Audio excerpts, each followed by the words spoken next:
Alors voilà une petite vidéo sur le montage des appâts. Alors vous voyez là, je vous montre un gros plan. Bibi, crevettes, calamar. Donc c'est des appâts congelés Plexeo. Je vais vous montrer vraiment comment les accrocher de différentes manières. Et bon, j'ai essayé pendant des années et en fait ça marche super bien sur le Pajot, le Pagre, la dorade royale, dorade grise, tous les sparidés, les en raffolent. Vous allez voir plusieurs types de montage avec le fil élastique. Bon, à tout de suite. Alors, bonjour tout le monde. Alors, je vous montre un petit peu comment on dépasse rapidement tous ces petits trucs. Alors aujourd'hui, je vais travailler avec un cutter. Vous allez voir que le cutter, vraiment, c'est beaucoup plus pratique. Le calamar, les crevettes, les bibis. Donc c'est du calamar congelé Plexeo. Vous voyez, ils sont pleins, donc on vide. Voilà, on enlève le plastique. Maintenant on va enlever la petite peau là du calamar. Et en fait on va tout couper en lanières. Bon, j'enlève les ailes aussi.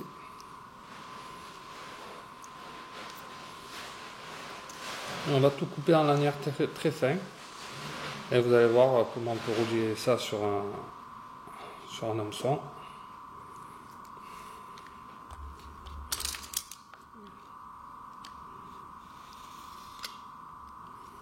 L'idée c'est de faire vraiment des lanières fines, mais pas trop non plus, vous voyez. De cette taille là. Voilà.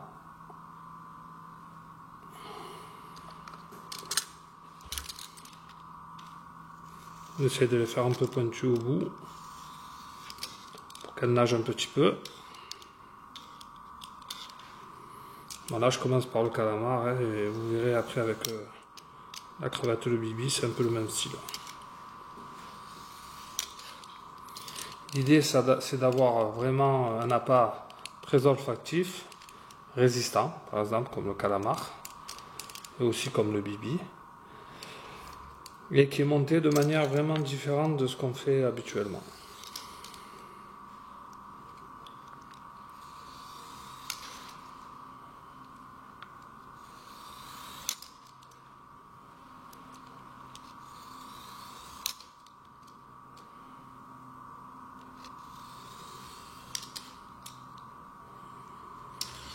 Voilà pour les lanières.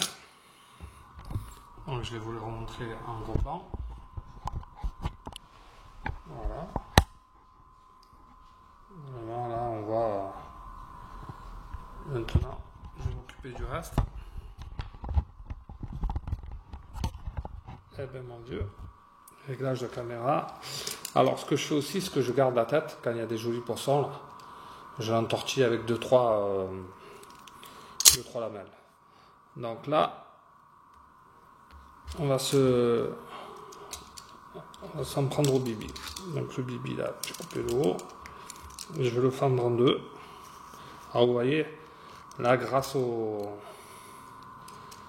cutter là, ça coupe super bien. Contrairement à un couteau classique, hein, habituellement j'utilisais un couteau classique, mais franchement, il n'y a pas photo quoi. Donc le bibi, vous voyez, on l'ouvre, on le vide entièrement, et en fait l'idée ça va être de faire des lamelles un peu comme pour le calamar. Alors là on n'aura pas besoin de les mettre en...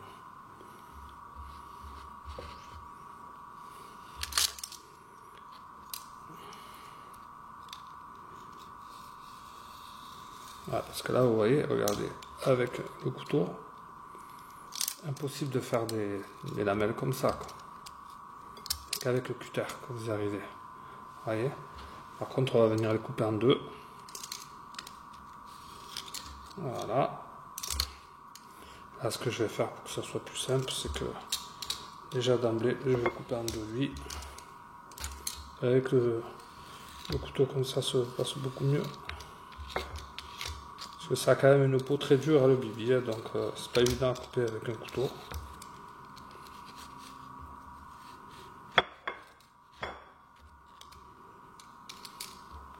Alors sur certaines vidéos, je vous ai montré comment faire un petit boudin de bibi. Là, c'est pas ce qu'on va faire aujourd'hui. Là, aujourd'hui, on va vraiment travailler le bibi, la crevette et le calamar de la même manière. C'est pour ça que je les mets tous en lamelles. Et pour la crevette, on va faire pareil. On va décortiquer, on va tirer des lamelles.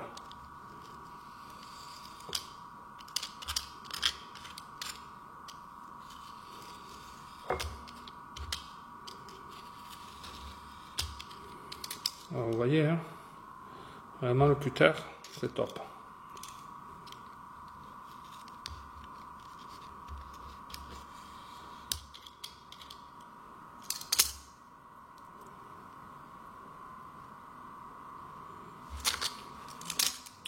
Allez, donc on passe aux crevettes.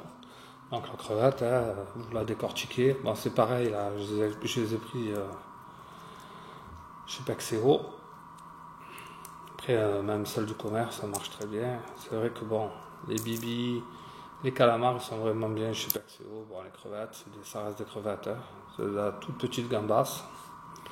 Donc, vous les achetez chez eux, ou franchement, je pense que pareil, vraiment, à moins d'en prendre certaines qui sont avec du goût à l'intérieur, mais là, c'est pas le cas. Là, c'est des crevettes qui sont habituellement utilisées pour pêcher au ténia. Ah, bah, enfin, c'est comme ça qu'elles sont vendues, quoi, spécial ténia. Donc là, je vous ai montré les appâts. Après, je vous montrerai vite fait le matériel qu'il faut. Il ne faut pas grand-chose. Hein. Donc voilà, les crevettes. L'idée, on va la fendre en deux, là, la crevette.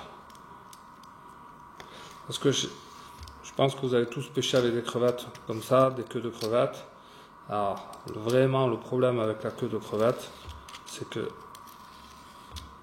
ça, constamment, ça vrille le fil. Alors là, vous avez vu, les crevettes, bon, sont pas terribles, pas très fermes. Ce que je vais peut-être faire là pour les crevettes, c'est que je vais les mettre en combo avec des lanières d'encornet, sinon ça marchera pas. Ouais, elles sont pas frais, elles sont pas dures du tout. Donc en fait, même pas la peine de les mettre en lamelles. À la limite celle-là, et encore, on va faire des combos avec les calamars. Ça marchera très bien. Ah là, c'est que des bouts de lamelles.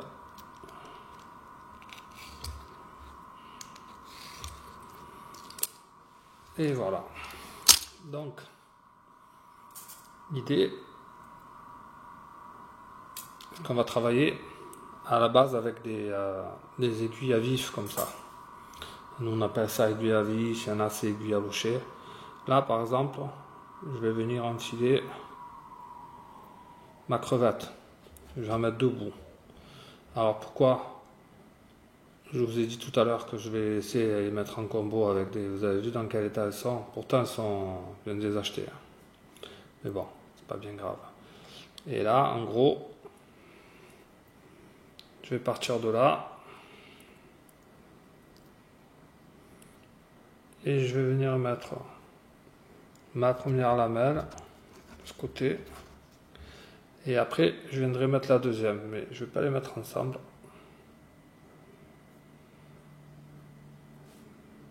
Voilà. L'idée,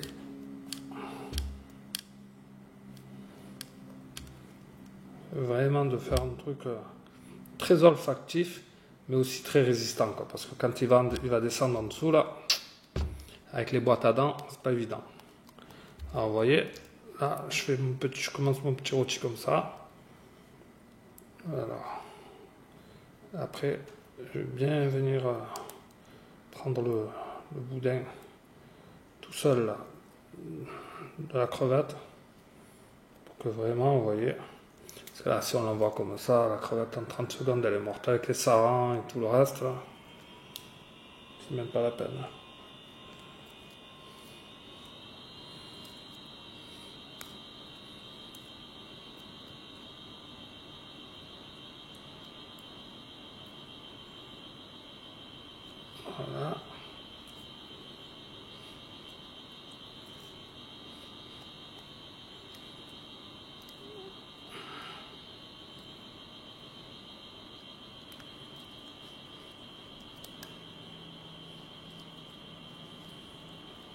voyez, ça fait méga rôti.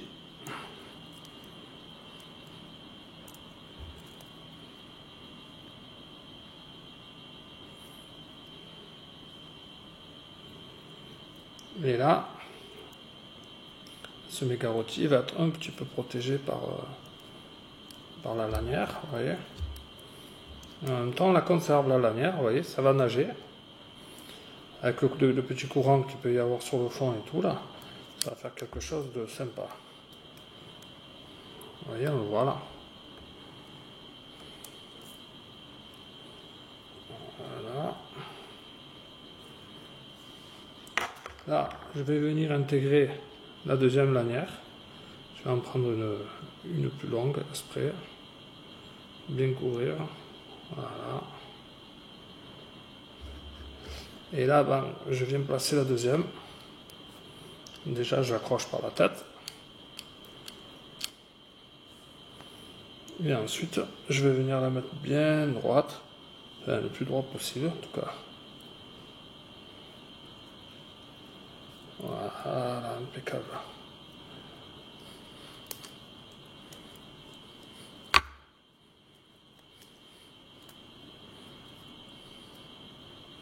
Alors, vous voyez, il en faut du métrage de fil élastique. Hein. Voilà, on y fait 3-4 demi-boucles pour solidifier tout ça.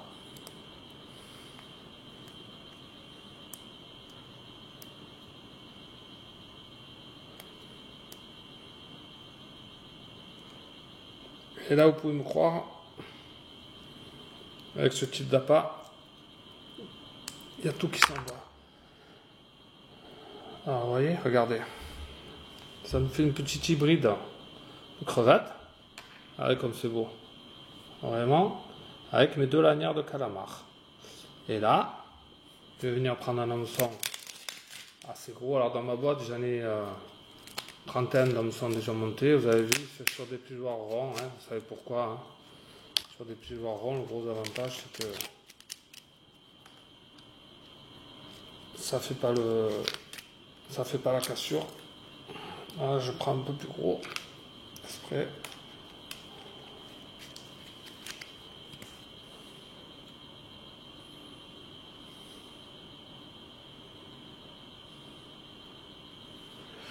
Et là,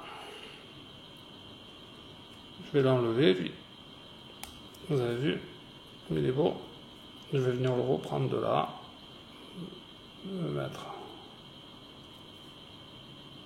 Et après, je mettrai un dernier bout de fil. Je vais lui remettre encore un petit bout de fil au bout.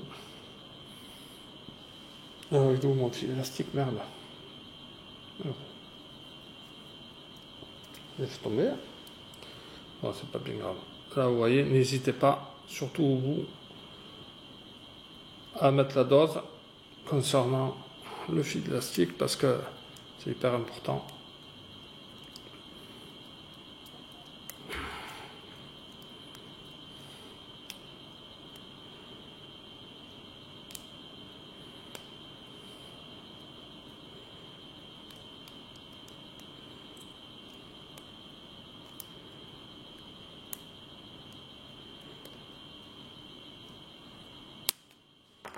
Voilà. Alors, et là, je viens me prendre mon en bas de ligne.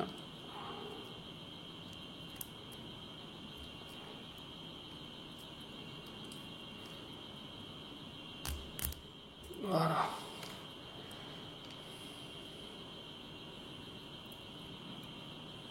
Et là, vous allez voir, je vais encore y mettre un tout petit coup. Parce que bon, peut-être qu'il soit passé un peu entre les mains, ça a mis un petit coup à la crevette.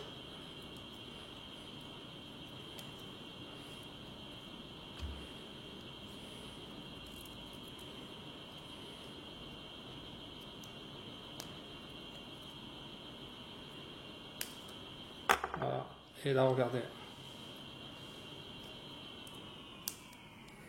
Ça, on l'a aussi.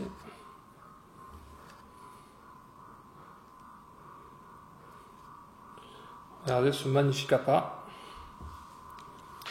Donc on voit bien la pointe de l'hameçon qui sort. Et regardez, ça, dans l'eau, avec les deux lanières de calamar, ça va être une tuerie. Voilà. Comme si vous aviez un corps de crevette avec deux lamelles de calamar. Excellent. Donc d'ailleurs, je vais le garder, je vais le congeler. Je pêcherai avec la prochaine fois. Là, ce qu'on va faire, c'est qu'on va faire un petit bibi poulpe. Vous voyez, je prends 3, 4. Allez, je vais en prendre 3 là pour ça.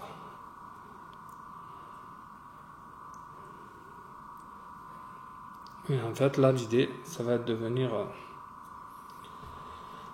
déjà faire une petite tête comme un poulpe et après confectionner un peu le corps pour pouvoir venir y insérer l'hameçon. Et laisser quand même le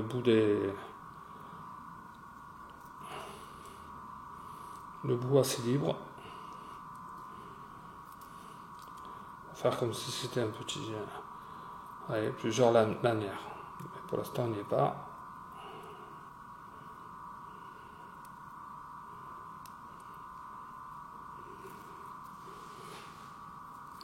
Et là, vous voyez, à peu près, ce qu'on va faire, c'est qu'on va mettre à peu près 3 cm pour pouvoir bien passer l'hameçon.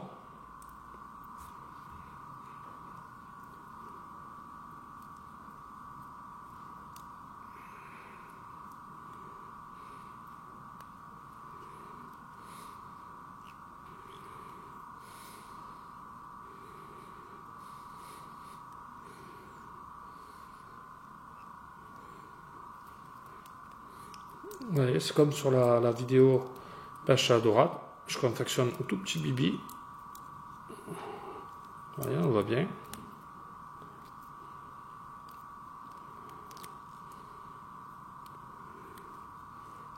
Alors voilà, l'idée c'est quand même de rechercher les jolis poissons avec ça. C'est sûr que s'il y en a toute la vermine, toutes les merdes là, qui peuplent notre belle Méditerranée, jarre, sarin et tout le reste, ça va être un peu compliqué.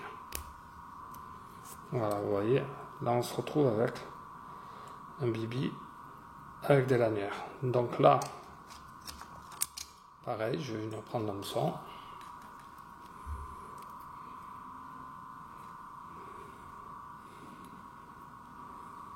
Je le mets au bout. L'aiguille à locher. Là, du coup, vous voyez, vous pouvez en préparer largement en avance, même que vous pouvez recongeler, je pense. Parce que sur le bateau, c'est pas évident de les faire très rapidement quand vous êtes sur une mangée. C'est pas facile. Donc là, l'avantage, si vous les congelez ou les dégelez, ils sont déjà prêts.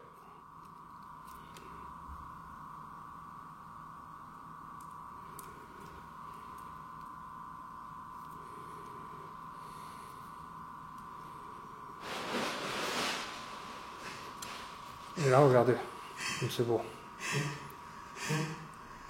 Voilà, ça nous fait, vous voyez. Et là, vous pouvez l'animer, et ça nous fait vraiment, vous voyez, comme un petit bibi, avec ces lanières-là, qui sont hyper costauds. Et là, je vous dis, même le pagre et tout, ils en raffolent. Donc là, ça nous fait le deuxième appât. Et là, en gros, je vais vous montrer comment faire un petit poulpe avec calamar. Donc voilà, on va prendre le troisième. Et après, avec ça, vous serez pareil, vous avez vu. Donc la crevette, on va la favoriser en combo. Ou alors, on peut faire si vraiment on veut que de la crevette, on peut faire une espèce de petit rôti qu'on va venir enfiler à l'aiguille à sardine. Mais il résistera beaucoup moins que les autres. Ah, c'est ça le désavantage.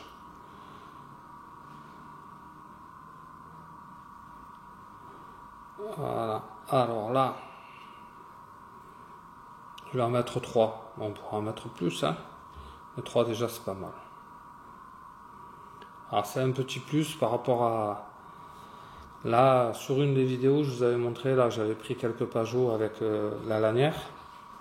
Alors bien sûr, hein, si vous mettez une lanière piquée, repiquée, repiquée, ça marche très bien aussi. Hein.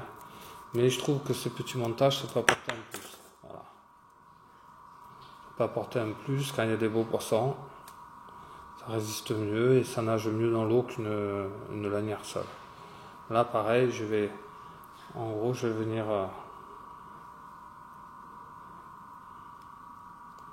commencer à les capturer.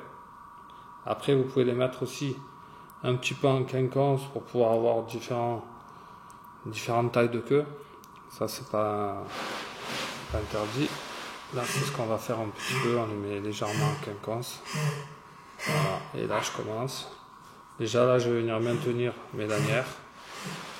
Vous voyez, regardez, j'arrête juste là. Et là, du coup, j'ai mes lanières maintenues. Vous voyez, il n'y en a pas une plus que l'autre. Et là, je vais venir faire mon boudin pour pouvoir placer les hameçons après. Voilà.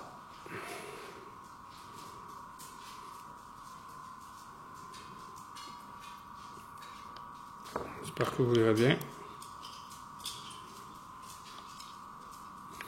Voilà, n'hésite pas à mettre pas mal de fils élastiques. Alors moi j'ai 500 ou 600 mètres de fil là, dans ma boîte à chaque fois. J'ai 4-5 bobines. C'est nécessaire. Voilà. Allez, là on est bon.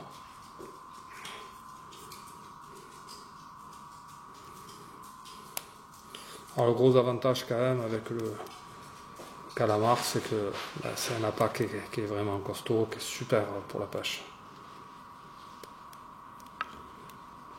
Tous les autres vous feront défaut, celui-là il ne vous le fera pas. Voilà, vous voyez. Donc ça nous fait vraiment, vous voyez, c'est super. Alors, moi en général je pêche avec 3 cannes sur le bateau. Alors quand j'ai des stagiaires avec moi, des fois on est 4, des fois on est 5, des fois on est 3. Ils ont une canne chacun en général, c'est plus pratique.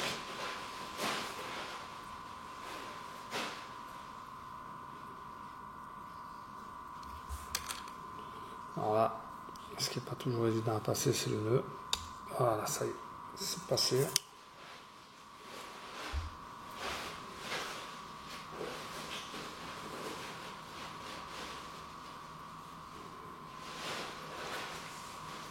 Ah, regardez. Bon, c'est super. Regardez comme c'est propre.